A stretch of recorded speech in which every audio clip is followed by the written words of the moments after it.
The apostle said, the Lord, increase our faith. And he replies in verse 6, if you have faith as small as a mustard seed, you can say to this mulberry tree, be uprooted and planted in the sea, and it will obey you.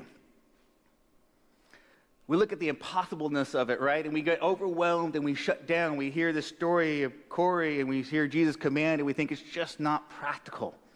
It's just not possible for me. And like the idea of telling a tree to move seems impossible.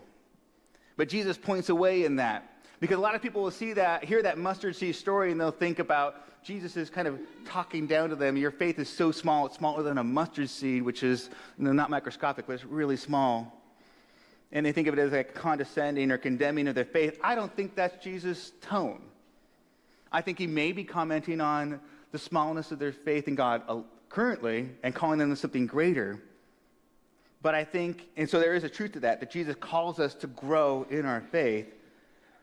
But there could be, and I think there really are, other aspects to that show us how possible it is to get to this radical place of forgiveness, that little mustard seed is the first little step that we can take in forgiveness.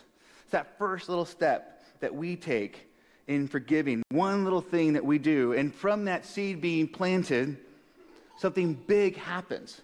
Most seeds are small, and almost, and all of them are smaller than the end product. And so the challenge Jesus is saying is like, if you just take that one step of forgiveness, something great and huge and wonderful that can produce fruit will happen.